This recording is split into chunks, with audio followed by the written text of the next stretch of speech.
शेषशैलसुनिकेतन दिव्यमूर्ते नारायणाच्युत हरे नलिनायताक्ष लीलाकटाक्ष परिरक्षित सर्वलोका श्रीवेङ्कटेश मम देहि करावलम्बम्। అమ్మ, మన దగ్గర ఉన్నటువంటి వాగ్గేయకారులు సంకీర్తనాచార్యుల్లో మీకు అత్యంత ఇష్టమైంది, ప్రభావం చూపింది ఎవరు? ఇంకెవరు తల్లి, అన్నమాచార్యుల వారు.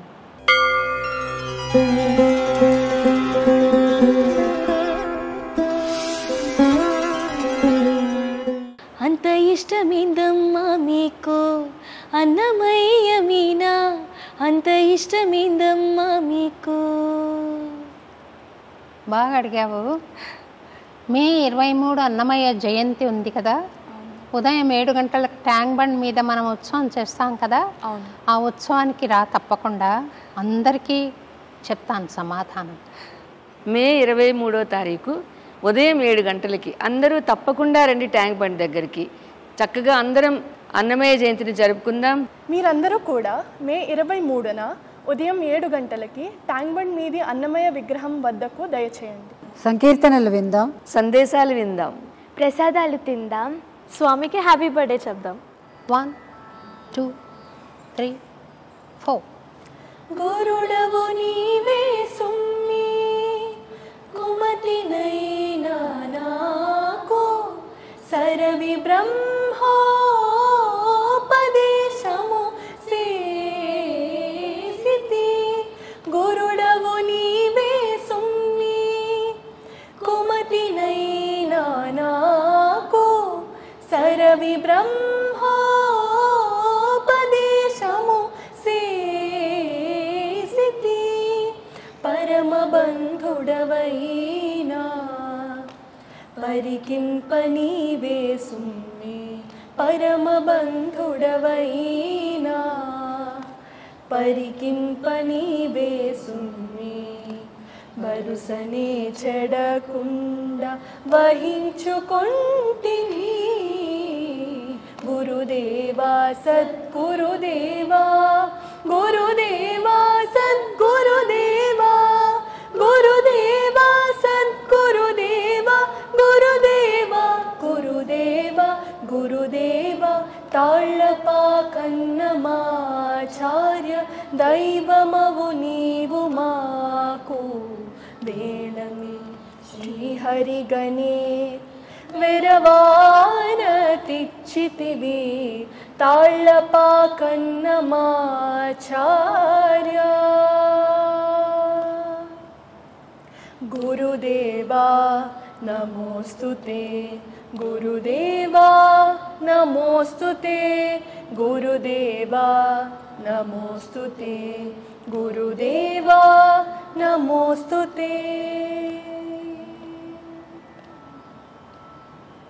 ఏం అడుగుతారు, ఏం వేడుకుంటారు? ఊరికే నమస్కరిస్తారా, లేకుంటే అంతకు మించి ఇంకేదైనా ఉంటుందా? సర్వాంతర్యామి అయిన భగవంతుడికి నా గురించి తెలీదా? ఇన్ని రకాల పూజలు ఇవన్నీ ఎందుకు చేస్తున్నాం మనం? సంస్కారం అనేది ఒకటి ఉంటుంది, తెలుసుకునే సత్యం ఒకటే ఉంటుంది. వెళ్ళి తిరుపతికి వెళ్ళండి, గుండు కొట్టించుకుని వెంకటేశ్వర స్వామిని అందరినీ తోసేసి ఒకసారి దర్శనం చేసుకొని గోవిందా అని బిగ్గరగా వచ్చేసి రండి అని ఆయన చెప్పలేదు. ఇన్ని అన్నమాచార్య సంకీర్తనలో ఇప్పుడు 15,000 ఉంటే 15,000 మీరు కీర్తించారా? అవన్నీ కష్టం తల్లి. నేను ఆయన అన్నమయ్య ఏం చేశారంటే, దారిలో పోతూ ఉంటాడు,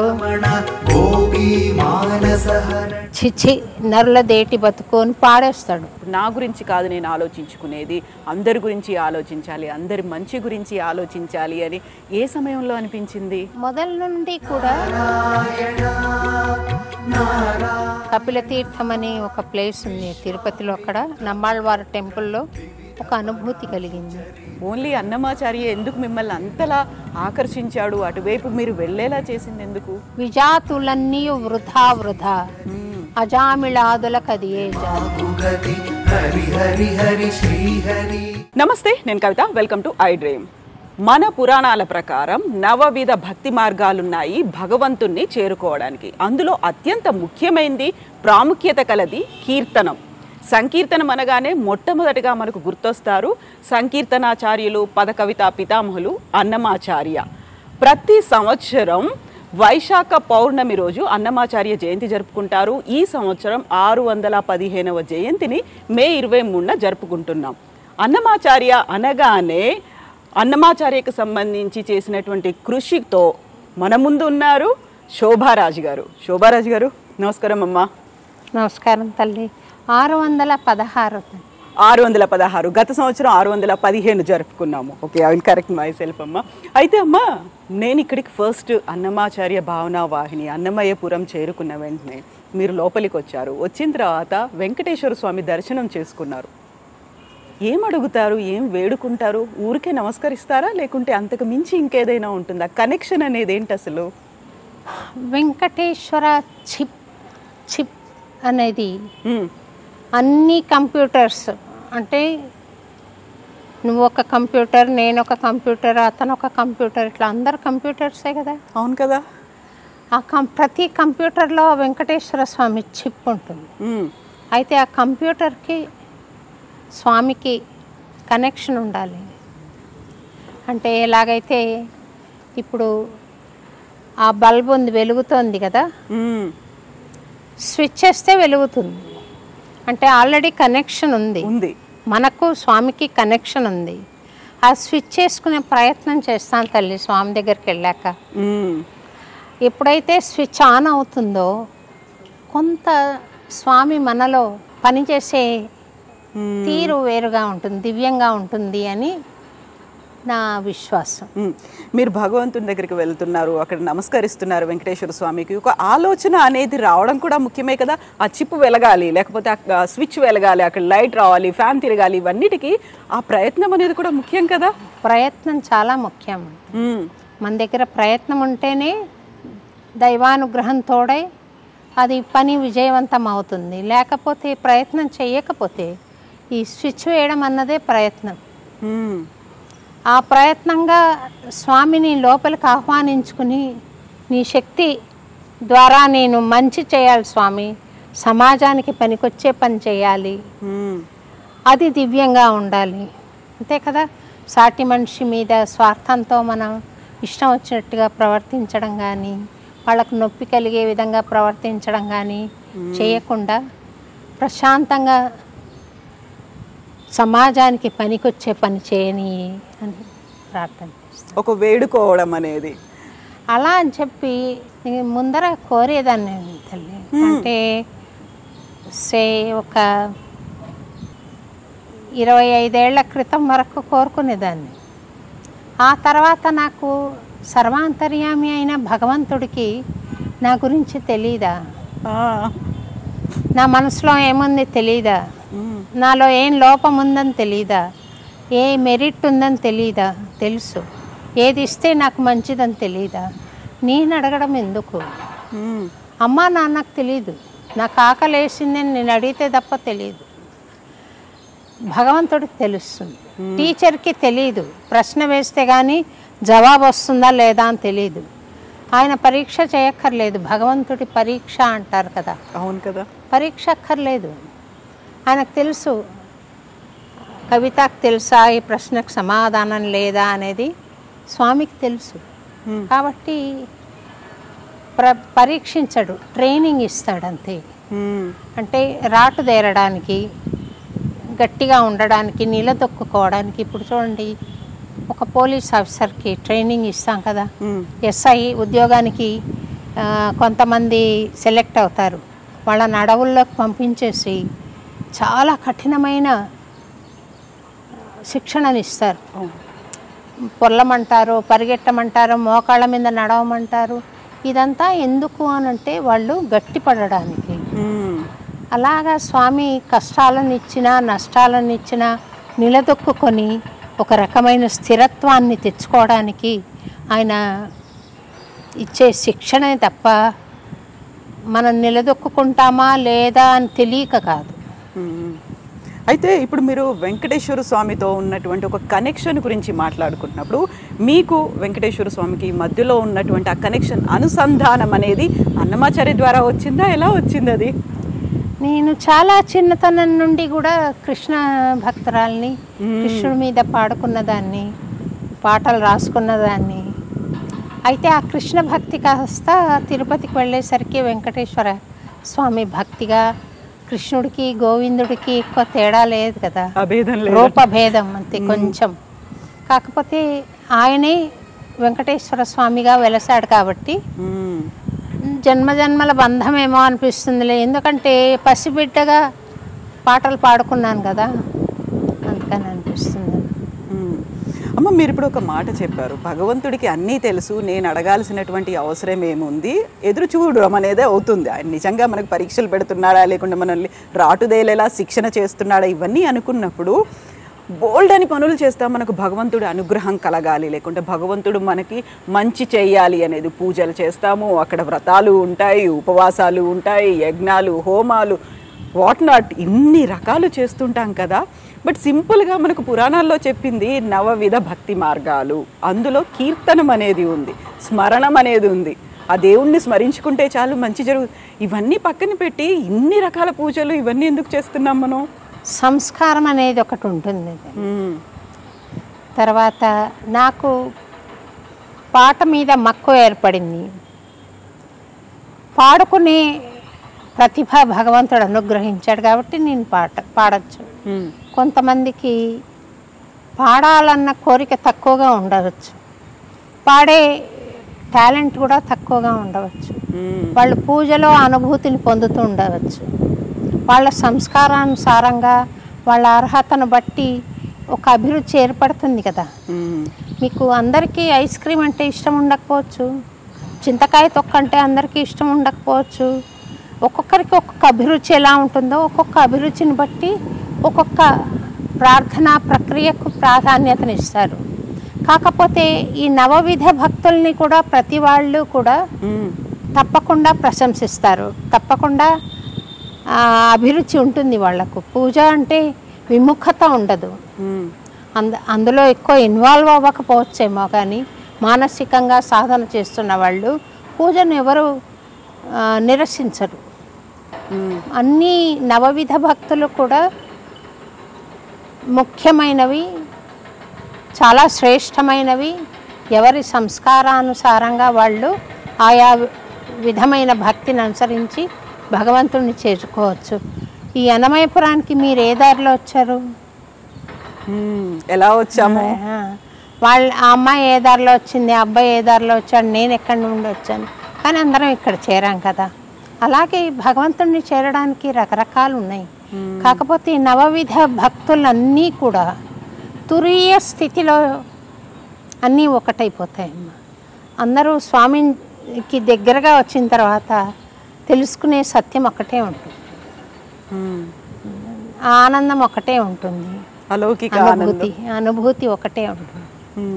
అయితే అమ్మ, ఇప్పుడు అన్నమాచార్య అనగానే ఆ కీర్తనలకి 32,000 కీర్తనలు మనకు అందుబాటులో వెలుగులోకి వచ్చినవి, మనకున్నవి కేవలం 12,000 కీర్తనలు మాత్రమే. 20,000 కీర్తనలు ఎక్కడున్నాయి? 15,000 దాకా, అక్కడి దాకా వచ్చాయి. మరి మిగతావన్నీ ఎక్కడున్నాయి, ఏమయ్యాయి, అందులో ఉన్నటువంటి సారం ఏంటి, అందులో ఉన్నటువంటి కీర్తనలు ఏంటి, ఇవన్నీ మనకి ఏమీ తెలియదు కదా అసలు. అన్నమాచార్యుల వారు రాసినది 32,000 కీర్తనలు పాడినవి అని మనకు శాసనబద్ధంగా ఉంది ఆ ఫ్యాక్ట్. కాకపోతే ఒకప్పుడు ఏమైందంటే, ఇప్పుడు సంకీర్తన భాండాగారం అని ఉంది చూసారా మీరు తిరుపతిలో? అవును. హుండీకి ఎదురుగా ఉంటుంది, అక్కడ రాగిరేకులన్నీ ఉండేవి. మా పెద్దన్నయ్య చెప్తాడు, ఆ రాగిరేకులు కొంతమంది తీసుకుని వెళ్ళిపోతుంటే నేను చూశాను అని. అలాగా రాగిరేకులో ఉన్న రాగం విలువ తెలియని వాళ్ళు దాన్ని తపాలాలుగా మార్చుకున్నారని, బిందెలుగా చేసుకున్నారని, రకరకాలుగా పళ్ళాలుగా మలుచుకున్నారని చెప్తారు. అలా వెళ్ళిపోయాయి, ఏదో ఉంది అని తీసుకెళ్ళిపోయారు. మనకిప్పుడు మిగిలినవి దాదాపుగా 15,000 అనుకోండి. అందులో అన్నమయ్య చెప్పిన తత్వం ఏంటి అని అంటే, వెళ్ళి తిరుపతికి వెళ్ళండి, గుండు కొట్టించుకుని వెంకటేశ్వర స్వామిని అందరినీ తోసేసి ఒకసారి దర్శనం చేసుకొని గోవిందా అని బిగ్గరగా అర్చేసి రండి అని ఆయన చెప్పలేదు. దర్శనం తప్పనిసరి. మనం వెంకటేశ్వర స్వామి అని అంటే అక్కడ ఎందరో యోగులు తమ తపశ్శక్తిని ధారపోశారు, ఎందరో జపం చేసి ఆ శక్తిని అక్కడ ధారపోశారు. అందుకే అక్కడికి వెళ్ళంగానే ఒక రకమైన అనుభూతి మనకు కలుగుతుంది, దివ్యానుభూతి. మళ్ళీ వచ్చేస్తుంటే వెనక్కి తిరిగి ఒకసారి చూడాలనిపిస్తుంది. దానికి కారణం వీళ్ళందరూ ధారపోసిన శక్తి ఒక ఎత్తు అయితే, స్వామి స్వయంభూ అక్కడ. అంటే ఈ తత్వం చెప్పాలంటే టైం పడుతుంది, చెప్పనా? చెప్పండి అమ్మా. ఇప్పుడు పంచభూతాలు ఉన్నాయి, ఒకదానికన్నా ఒకటి సూక్ష్మతరమైంది. దాంట్లో మనస్సు, బుద్ధి, అహంకారం కూడా ఉన్నాయి ప్రకృతిలో. మనసును చూడలేము, కానీ అది కూడా ప్రకృతికి కారణమైంది. బుద్ధి, అహంకారం అంటే గర్వం అన్న అర్థం కాదు. ఇప్పుడు నేను కవిత ఫలానా వాళ్ళు అనేలా ఒక ఐడెంటిటీ, నేను అన్న భావన అహంకారం అంటారు. అహంకారాన్ని గర్వంగా కూడా వాడతారు మాటను. కానీ ఇప్పుడు నేను చెప్తున్న ఆధ్యాత్మికాంశంలో అహంకారం అంటే ప్రకృతిలో ఒక భాగము. నేను అన్న తత్వం ఉంది కాబట్టే మాట్లాడుకుంటున్నాము. లేనప్పుడు ఏం మాట్లాడుకుంటాం? నేను భోంచేసాను అని చెప్తాను, నువ్వు భోంచేసావా అని అడుగుతాను. నేను నువ్వు అనే భావన లేకపోతే ఏమని అడుగుతాను? కాబట్టి ప్రకృతికి 8 అంశాలు కావాలి: పంచభూతాలు, మనస్సు, బుద్ధి, అహంకారము. ఇవి ఒకదానికన్నా ఒకటి సూక్ష్మమైంది. నేను అన్న భావన అన్నిటికన్నా సూక్ష్మమైంది. ఆ తర్వాత ఇంకా పరబ్రహ్మమే ఉంది. అంటే ఒక శక్తి, ఒక పరబ్రహ్మం నుండే యావత్ ప్రపంచము, సమస్త సృష్టి, ఈ ఖగోళాలు కానీ అన్నీ ఏర్పడ్డాయి కదా.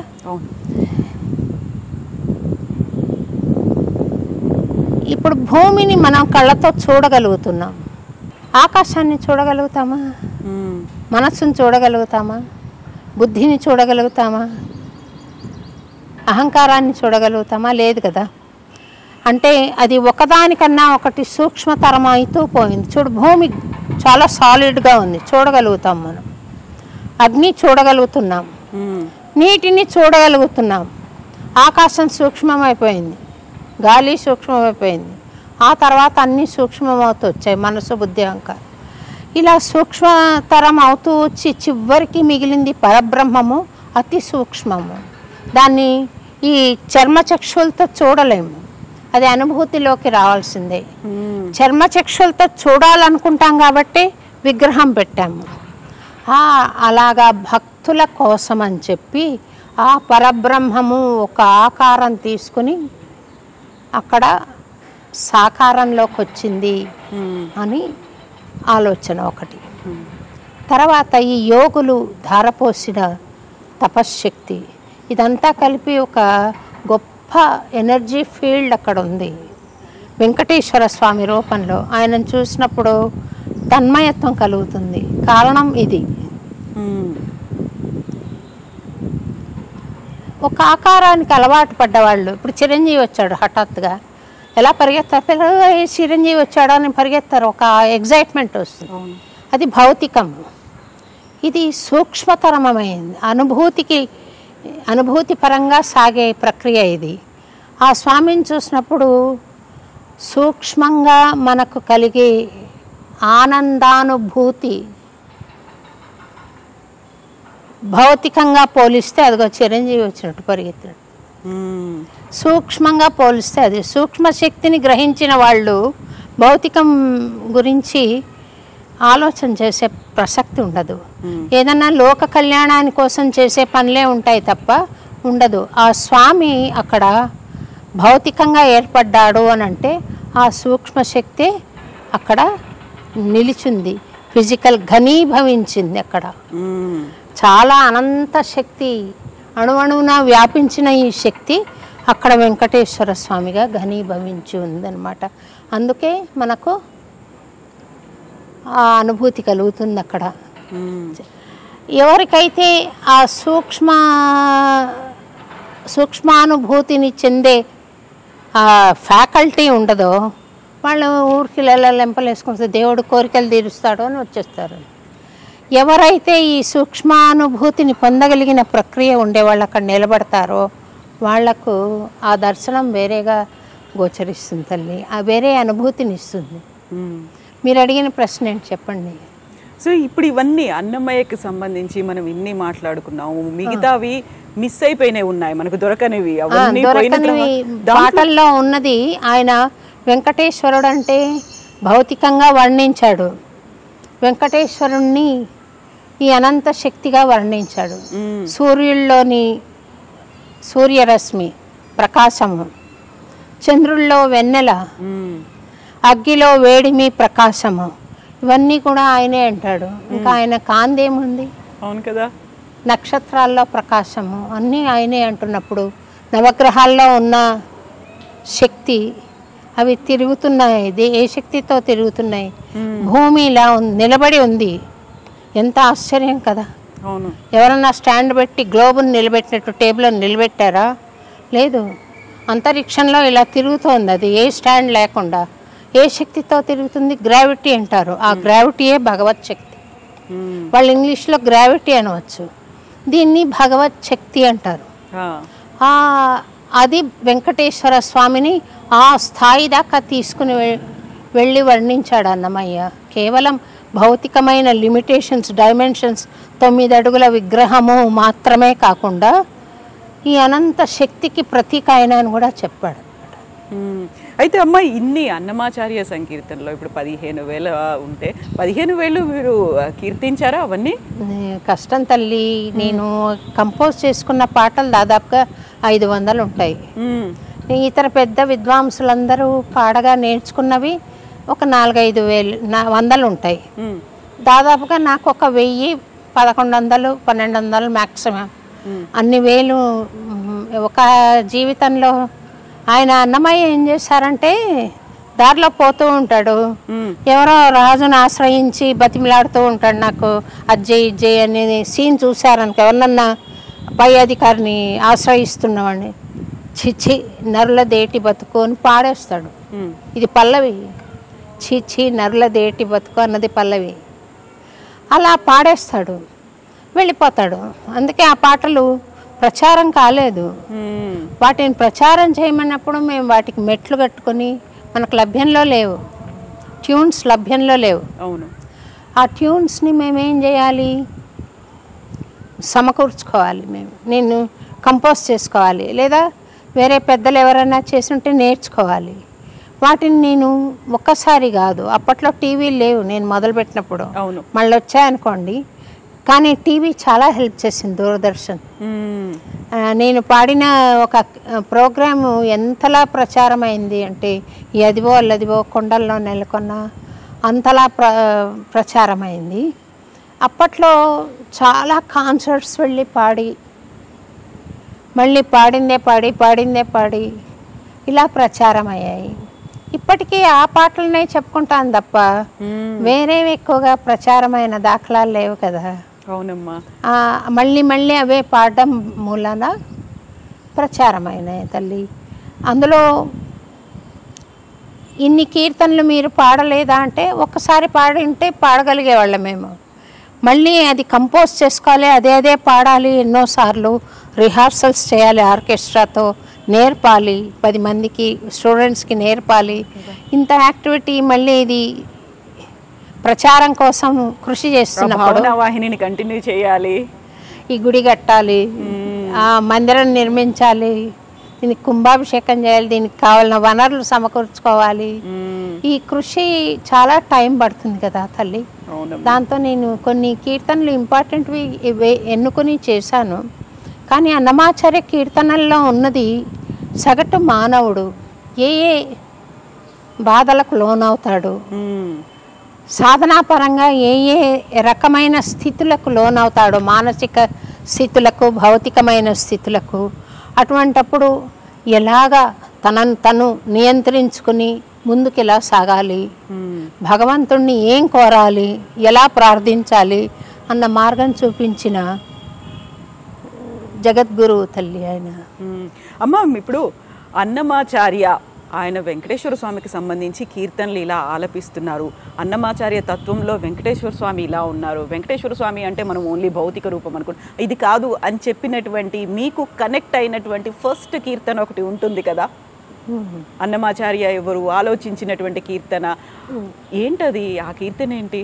నేను చాలా కీర్తనలు ముందే పాడుకున్నాను, కానీ నాకు చాలా నా మనసుకు హత్తుకున్న కీర్తనల్లో ఒకటి ఆయన చివరగా పాడిన కీర్తన, దాచుకో నీ పాదాలకు తగనే. ఒక్కసారి పాడండి అమ్మా. గొంతు స్వాధీనంలో లే తల్లి. అమ్మా ఇప్పుడు మనకి ఏదైనా ఒక ఆలోచన కలగాలి, ఒక అడుగు ముందుకెయ్యాలి అంటే ఒక ప్రేరణ అనేది ఉండాల్సిన అవసరం ఉంటుంది. ఊరికే జస్ట్ బ్లైండ్గా అలా వెళ్ళిపోవడానికి కూడా కుదరదు కదా, దానికి తగ్గ మనసు ఉండాలి, లేక మన ఆలోచనలు ఉండాలి, ఒక పుష్ అనేది కూడా ఉండాలి కదా. సో ఇప్పుడు మనం అన్నమాచార్య గురించి మాట్లాడుకున్నప్పుడు అలా మిమ్మల్ని పుష్ చేసి, ఇప్పుడు నా గురించి కాదు నేను ఆలోచించుకునేది, అందరి గురించి ఆలోచించాలి, అందరి మంచి గురించి ఆలోచించాలి అని ఏ సమయంలో అనిపించింది? మొదల నుండి కూడా భగవత్ తత్వము, ఆధ్యాత్మిక చింతన, వైరాగ్య భావన ఉన్నాయి తల్లి. కాకపోతే లౌకికం కూడా ఉంది, లౌకిక లంపటాలు కూడా ఉన్నాయి. నేను కాంపిటీషన్లో ఫస్ట్ ప్రైజ్ తీసుకున్నాను, నేను ప్లేబ్యాక్ సింగర్ అవ్వాలి అనే కోరిక ఉండింది ఒకప్పుడు. తర్వాత నాకు ఒక అనుభూతి కలిగింది. ఇక్కడ కపిలతీర్థం అని ఒక ప్లేస్ ఉంది తిరుపతిలో, అక్కడ నమ్మాళ్ళవారి టెంపుల్లో ఒక అనుభూతి కలిగింది. ఆ అనుభూతి తర్వాత నాకు అన్నమాచార్య కీర్తనలు తప్పితే నేనేం చేయను అనే ఒక భావన వచ్చింది. దాచుకో నీ పాదాలకు తగనే చేసిన పూజలు ఇవి అనే కీర్తన ఉంది కదా, 32,000 కీర్తనలు మామూలు విషయం కాదు. ఒక లైఫ్ టైంలో పాడడం అనేది, రాయడం అనేది. తర్వాత అది కాకుండా శృంగార మంజరి అని ఒక ద్విపద కావ్యం రాశాడు. ద్విపద కావ్యము ఆయన చదివితే అనిపిస్తుంది ఈయనే ప్రబంధం రాసి ఉంటే ఈ అష్టదిగ్గజాలు ఎందుకు పనికొచ్చేవాళ్ళు కాదనిపిస్తుంది అనమాట. అంత గొప్ప విశాల భావన.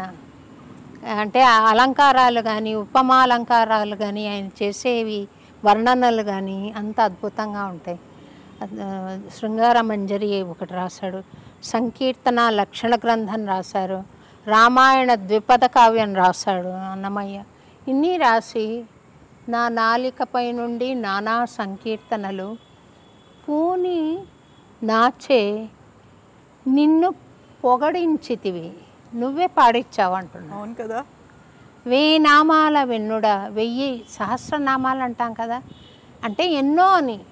1000 నామాల వెన్నుడా నిన్ను వినతించడానికి నేనెంత వాణ్ణి, పోతే పోనీలే పాపమని నాకు అవకాశం ఇచ్చావు స్వామి, కానిమ్మని నాకే పుణ్యము గట్టితి వింతేనయ్యా. నాకు ఏమాత్రం అంతవరకు నేను ఫలానా నాకు ఫస్ట్ ప్రైజ్ వచ్చింది నేను బాగా పాడతాననే భావన ఉన్నా, ఇది ఈ ఈ ఈ చరణం పాడితే పటాపంచలైపోతుంది తల్లి. అంతటి మహానుభావుడు అన్న మాట. ప్రతిగా ఏమన్నా కోరుకున్నాడా? అప్పుడు టీవీలు ఉన్నాయా కవిత వెళ్ళి ఫోన్ తీయడానికి? ఏమి లేవు. ఆయన పద్మశ్రీలు ఉన్నాయా తీసుకోవడానికి? లేవు. ఆయన రాజాస్థానాలు ఏవి కోరుకోలేదు. ఒక కొబ్బరికాయ కొట్టి నాకు 10th క్లాస్లో ఫస్ట్ క్లాస్ రావాలి, లేదా నాకు ఉద్యోగం రావాలి, నాకు పెళ్ళైపోవాలి, ఇన్ని రకాలు కోరుతాం కదా. ఆయన ఇంత చేసి తనకున్న ఆస్తినంతా స్వామికే అంకితం చేసి ప్రతిగా కోరింది ఒక్క కోరిక లేదు, స్వామి ఇష్టం అంతే. అందుకని అంటాను అటువంటి ప్రేమికుడు. మరి ఇప్పుడు మనకు నేను ఐ లవ్ యూ చెప్తే అవతల మనిషి నాకు తిరిగి చెప్పకపోతే యాసిడ్ పోసి ఊరుకుంటాం. అవును కదా. కానీ ఏమీ ఆశించలేదు ఆయన, స్వామి అంతే అన్నాడు అనమాట. అట్లాంటి పాట చాలా హత్తుకున్నది తల్లి. నాకు గర్వము చెక్ పెట్టడానికి ఆ పాట ఒకటి చాలు నాకు. ఇంకా ఆయన మహినుద్యోగి కావలే మనుజుడైన వాడు సహజీవలే ఉండి ఏమీ సాధించలేడు. ఆయన సోమరిపోతుగా ఉంటే ఎవరు ఏమి సాధించలేరు. ఉద్యోగం చెయ్యాలి అంటే జాబ్ చేయాలని కాదు, ప్రయత్నం చేయాలి. మహిని ఉద్యోగి కావలే మనుజుడైన వాడు, మనిషి అయిన వాడు ప్రయత్నం చేయాలి. ఇందాక నువ్వు అన్నావు ఏదో ఒక ప్రయత్నం ఉండాలి కదా అని, ప్రయత్నం చెయ్యాలి అని ప్రోత్సహించాడు. కర్మను చెయ్యాలి, కర్మకు దైవానుగ్రహం తోడైతేనే విజయవంతం అవుతుంది అని. మీ ప్రశ్న జవాబు ఇదేనా లేకుంటే ఇంకేదన్నా అడిగారా? అంతే అమ్మ. పుష్ చేసింది ఏంటి ఆ ప్రయత్నం? మీరు ఇటువైపు వెళ్ళాలి, లేకుంటే నా గురించి నేను వేడుకోవడం కాదు, అందరి గురించి సర్వే జనా సుఖినో భవంతు అన్నట్టుగా అనడానికి కారణము ఎవల్యూషన్ అంటారు కదమ్మా. అది ఆధ్యాత్మికంగా నాకు పరిణతి చెందుతూ వచ్చాను. రెండోది అన్నమయ్య కీర్తనలు నన్ను గైడ్ చేస్తూ కూడా వచ్చాయి. భగవన్ స్ఫూర్తి ఒకటి, అనుభూతి ఒకటి, రెండు కలిసి అతీతమైంది. నాకు ఇక్కడ ఇంత పెద్ద చాక్లెట్ కావాలన్నా, ఇంత చిన్న చాక్లెట్ కావాలన్నా అంటే మీరేం కోరుకుంటారు? పెద్దది కావాలి. అలా పెద్దది కనపడుతున్నప్పుడు చిన్నవి వాటంతట అవే పోతుంటాయి కదా. అలా జరిగిన విషయం తల్లి. అమ్మ, ఇప్పుడు మనకి సంకీర్తనలు అనగానే సంకీర్తనాచార్యులు మనకి పురంధరదాస్ ఉన్నారు, తులసీదాస్ ఉన్నారు, ఆ తర్వాత మీరాబాయి ఉన్నారు, రామదాస్ ఉన్నారు. ఇంతమంది ఉన్న తర్వాత అన్నమాచార్య ఎందుకు? ఓన్లీ అన్నమాచార్య ఎందుకు మిమ్మల్ని అంతలా ఆకర్షించాడు? అటువైపు మీరు వెళ్ళేలా చేసింది ఎందుకు? ఇందాక చెప్పాను కదా, ఇన్ని కీర్తనలు రాసి ఆయన ప్రతిగా ఏం కోరకుండా స్వచ్ఛమైన ప్రేమికుడు. భగవంతుడిని ప్రేమించినవాడు, వెంకటేశ్వర స్వామిని ప్రేమించినవాడు ఇంకొక భక్తుడు లేడు. అంతటి భక్తుడు రాసి అన్ని పాడి కూడా నాకు ఇది కావాలి అది కావాలని అడిగినవాడు లేదు. ఏది లేకుండా నాకు ఆ స్వచ్ఛత నాకు చాలా హత్తుకునింది తల్లి. రెండోది మీరాబాయి వీళ్ళు పాడారని అంటే ఒక పరిమితి ఉంటుంది ఆ రచనలకు, భావాలకు. ఇది ఆకాశం అంత విశాలమైన భావన. మీకేమొకో చిగురుట ధర్మన ఎడనెడ కస్తూరి నిండెను ఆ పాట తెలుసు కదా. ఏమంటున్నాడు ఆ పాటలో? స్వామి పడుకొని ఉన్నాడట, అంటే పరమ పురుషుడు ఆయన ప్రతీక. కానీ కవిత్వ ధోరణి వచ్చేసరికి శృంగారాత్మకంగా ఎలా పాడతాడో చూడండి. పడుకుని ఉంటే అమ్మవారు స్వామిని చూస్తున్నారు. స్వామి సౌందర్యాన్ని చూసే అవకాశం ఆయన నిద్రపోయినప్పుడే కదా ఆమెకు వస్తుంది. మిగతా టైంలో అంతా బిజీ ఉంటాడు కదా. అప్పటి ఆడవాళ్ళు కొంచెం సిగ్గరులు కదమ్మా, ఇప్పుడు చూసినట్టుగా చూడరు కదా మనం కదా. సో పడుకుంటే చూస్తోంది ఎంత అందంగా ఉన్నాడు స్వామి అని. ఆయన దొంగ నిద్రపోతున్నాడు. సడన్గా పడుకున్నవాడు కాస్త కళ్ళు తెరిచి చూశాడు అమ్మవారిని. చూసేసరికి ఆమె సిగ్గుతో ఆ చూపులనే బాణాలని తిప్పుకుంది ఇట్లా పక్కకు మరల్చుకుంది చూపులు. అంటే చూపులను అప్పట్లో బాణాలతో పోల్చేవాళ్ళు కదా. ఆ బాణాలు ఎప్పుడైతే నిలువున పెరుకగా టప్పని తీసేసుకున్నది సిగ్గుతో. ఆ టిప్పు ఉంటుంది కదా బాణానికి, అది హృదయంలో గుచ్చింది కాబట్టి దానికి రక్తం అంటింది. అది కన్ను ఎర్రగా మారిందిట. ఒక చెలికత్తె అడుగుతుంది, ఏంటి అమ్మవారికి కళ్ళు ఎర్రబడ్డాయంటే రెండో చెలికత్తె చెప్తున్న సమాధానం ఇది. ఇంత లోతైన భావన, అట్లా ఆలోచన చేయగలిగినది పర్షియన్ పోయిటరీ అంటాం కదా, గజల్స్, వాటిల్లో ఉంటుంది. మరి అన్నమయ్య పాడాడు అట్లాంటి భావనలు ఎన్నో పాడే. మీకు తెలిసిన పాట అని చెప్పాను నేను. మరి అలాంటప్పుడు ఆ విశాల భావనకు హద్దేముంది? రకరకాలన్నమాట. ఒక్కోసారి ఫిలాసఫీ పాడుతూ సామాన్యమా పూర్వ సంగ్రహం బగు ఫలము అంటాడు. పూర్వం నేను కర్మఫలం అంటాం కదా, అది నిన్ను కూడా వదిలిపెట్టలేదు స్వామి. మమ్మల్ని అందరినీ సంసారంలో కట్టి పడేసావు కదా నువ్వు, అందుకని నువ్వు ఎప్పుడు సముద్రంలో పడుకుని ఉంటావు అంటాడు. తమాషా చూడండి, భావ చాతుర్యము అలా ఆయనకు విశాల భావన, చాలా అచ్చు వైరాగ్యము, నానాటి బతుకు నాటకము, కానక కన్నది కైవల్యము, తెలిసితే మోక్షము తెలియకున్న బంధము అంటాడు. తెలుసుకుంటే మనం లిబరేట్ అయిపోతాం, లిబరేషన్ మోక్షం. తెలియకపోతే ఆ బంధంలో కొట్టుకుంటాము అని ఆయన పాడిన వైరాగ్యమైన, ఆయన పాడిన శృంగారమైన, ఆయన పాడిన అద్భుత రచనలు మనం చెప్పలేం మాటల్లో. అంత విశాలమైన ఏ వాగ్గేయకారుడితో కూడా పోల్చలేము ఆయన భావనని. నేను అందుకే ఆయనను భావనా యోగి అంటాను. త్యాగరాజస్వామి నాద యోగి, సంగీత పరంగా, ఈయన భావన పరంగా వెళ్ళినవాడు కాబట్టి అందుకని నాకు ఆయన హత్తుకున్నాడు తల్లి. ముఖ్యంగా ఆ పాట ఇంత చేసి నాకేమొద్దు, నాకు నువ్వు కావాలి అంతే స్వామి అని ఆలోచన చేశాడు చూడు, ఆ భావన నాకు చాలా నచ్చింది. సో అదే తత్వం, అదే భావన ఇప్పటి సమాజానికి, ఇప్పుడున్నటువంటి ప్రస్తుత పరిస్థితులకు కూడా అన్వయించుకోవాల్సినటువంటి అవసరం ఉంది. అదే మీరు కంటిన్యూ చేస్తున్నారు, అంతేనా? కంటిన్యూ చేస్తాను తల్లి. ఒక్కొక్కప్పుడు లోకపరంగా చేయవలసిన కార్యక్రమాలు ఉంటాయి కదా, అప్పుడు ఎవరో ఎదురవుతారు, నమస్కారం అండి అనక తప్పదు. లేకపోతే నన్ను నాకుగా నా తత్వానికి వదిలేస్తే నాకేది పట్టదు. స్వామి తప్పితే ఏది అవసరం లేదు. కాకపోతే నాకు ఒక కార్యక్రమం భగవంతుడు అప్పచెప్పాడని నేను పరిపూర్ణంగా విశ్వసిస్తాను. ఆ కార్యక్రమ నిర్వహణలో నమస్కారం పెట్టవలసిన అవసరం వస్తే పెడతాను, ఇక్కడికి ఆహ్వానించవలసిన అవసరం వస్తే ఆహ్వానిస్తాను, భోజనం పెడతాను, అన్నీ ఉన్నాయి. అమ్మ, మళ్ళీ మనం మాట్లాడుకుందాం అన్నమాచారికి సంబంధించి, ఆ తత్వానికి, కీర్తనలకి సంబంధించి, ప్రస్తుత సమాజంలో అవి ఎంత అవసరము అనే దానికి సంబంధించి వీటన్నిటి గురించి మాట్లాడుకుందాం. అప్పుడు మీ నోటి నుంచి ఆ కీర్తనలు కూడా వినాలని ఉందమ్మా. తప్పకుండా నేను ఇంకొక కార్యక్రమం చేస్తాను కవిత, నీతోటే చేస్తాను. నేను తప్పకుండా పిలుస్తాను. నేను అప్పుడు పాటలు పాడుతూ చెప్తాను. అప్పుడు మాటలు తక్కువగా ఉంటాయి, పాటలు కీర్తనలు ఎక్కువ మాట్లాడుకుందామమ్మా. అమ్మా, ధన్యవాదాలమ్మా తత్వాన్ని గురించి వివరించినందుకు. సమాజానికి ఆయన అందించిన ప్రస్తుత సమాజానికి అంటే ఇప్పుడు రాజకీయం కూడా కులానికి పరిమితం అయిపోతుంది కదా. అవును కదా. కదా, అవును. కానీ ఆయన కులతత్వాన్ని నిరసించాడనేది మీకు తెలుసా? కులతత్వాన్ని పరిపూర్ణంగా విజాతులన్నీ వృధా అజామిళాదులకు అది ఏ జాతి, జాతి భేదములు శరీర గుణములు. చూడండి, కెమికల్ బ్యాలెన్స్ అంటుంటాం కదా మనం సైంటిఫిక్గా, తెలుసు కదా.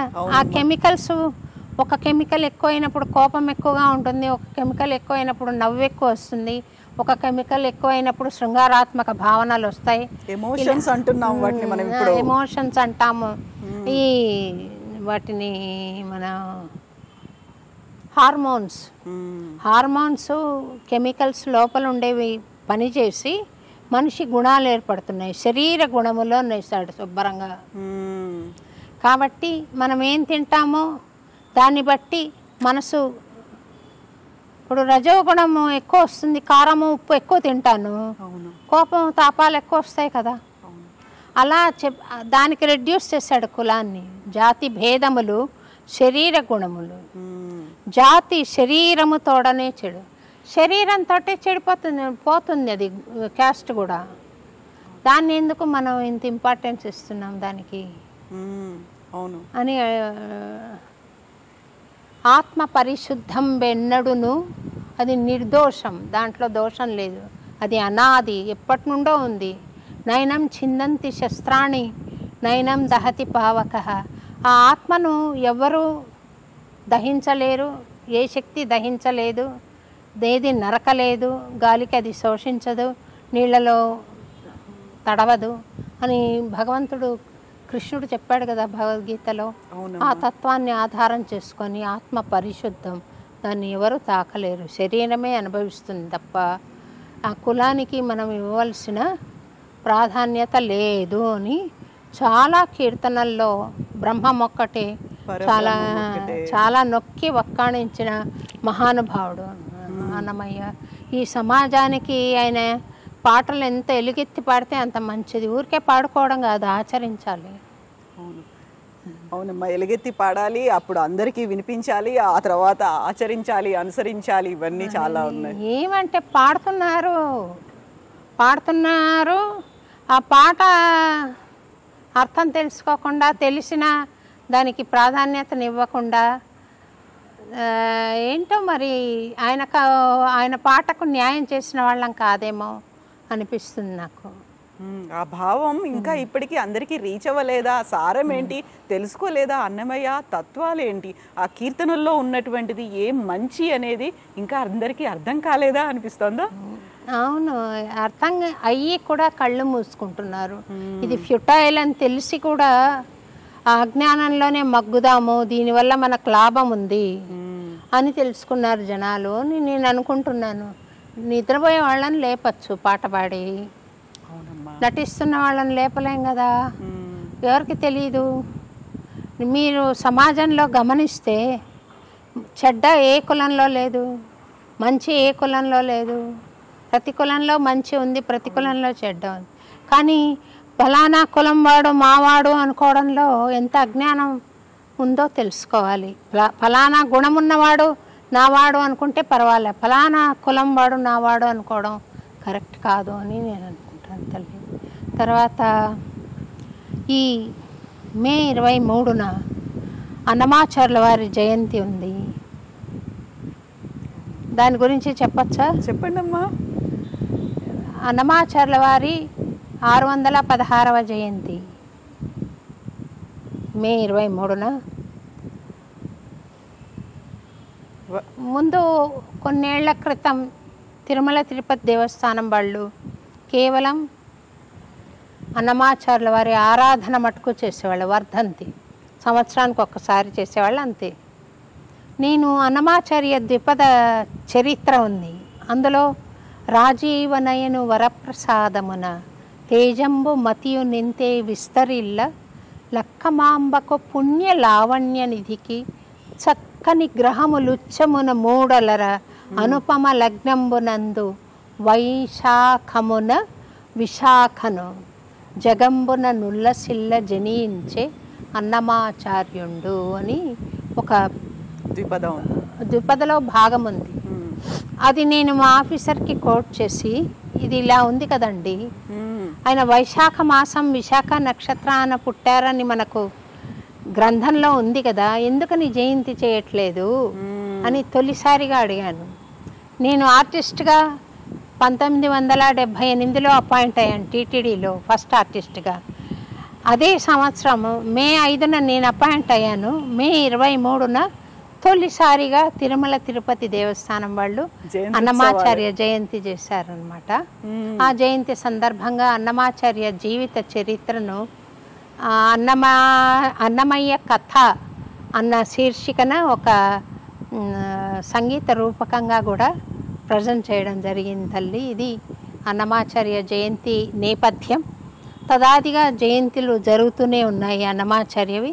అన్నమాచార్య భావనా వాహిని ప్రతి ఏడాది కూడా ఆ రోజున చిక్కడపల్లి వెంకటేశ్వర స్వామి గుడి నుండి ట్యాంక్ బండ్ విగ్రహం దాకా నడుచుకుంటూ పాడుకుంటూ వెళ్ళి అక్కడ సంకీర్తనలు చేస్తాము. తర్వాత వీక్ లాంగ్ ఫెస్టివల్ చేసేవాళ్ళము. ఈసారి మేము కుంభాభిషేకము అవి చేసిన హడావిడి తగ్గలేదు, ఇంకాను చాలా కార్యక్రమాలు చేశాం కాబట్టి ఈసారి ఒకరోజే చేస్తున్నాము. అది నగర సంకీర్తన ట్యాంక్ బండ్ మీద చేస్తున్నాము మా అన్నమాచార్య జయంతి. అందరూ రావాల్సిందిగా మీ ఐ డ్రీమ్స్ ద్వారా ప్రేక్షకులను కోరుతున్నాను. తప్పకుండానమ్మా.